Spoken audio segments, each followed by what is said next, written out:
চলো দেখি আজকে ডিনারে কি হয়েছে। মা কি হয়েছে? এই যে আজকে পনির চিলি আর রুটি। পনির চিলিটা আমি নিজের মতন করেই যেরকম পারি বানাই, তো তোমাদেরকে ওটা দেখাবো মিনি ব্লগ। চলো আমরা এনজয় করি এটা। আজকের ডিনার দেখো বন্ধুরা, আমরা সবাই খেতে বসে গেছি। দানি তো খাওয়া চালুও করে দিয়েছে। রাহি রুটি নিসনি তো, তুই পনিরটাই শুধু খাচ্ছিস। ভালো লেগেছে? আচ্ছা, ওর বাবাও খাবার পাচ্ছে। আবার তুমি পেঁয়াজ নিয়ে এসছো? হ্যাঁ, আমাকে এক টুকরো দেবে। কেমন? আচ্ছা, তোর দাঁতে ব্যথা নেই তো? না না, দাঁতটা তো উঠে গেছে। ও, উঠে গেল। এবার গাইস রুটি দিয়ে ট্রাই করব। শুধু শুধু খেলো। আমার পনিরের সব রেসিপি ভালো লাগে।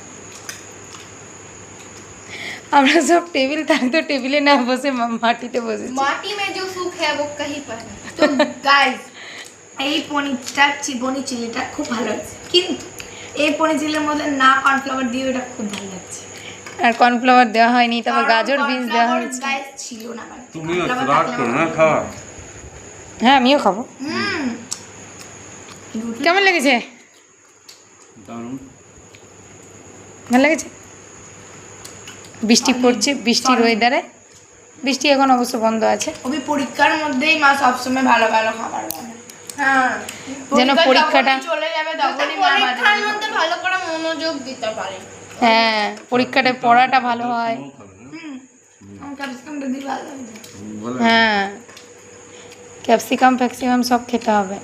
গাজরও আছে, গাজর বিনস।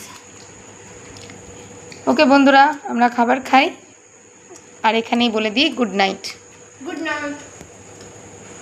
এদের অবশ্য গুড নাইট হবে না, পড়বে এখন উঠে। গুড নাইট বলে দাও।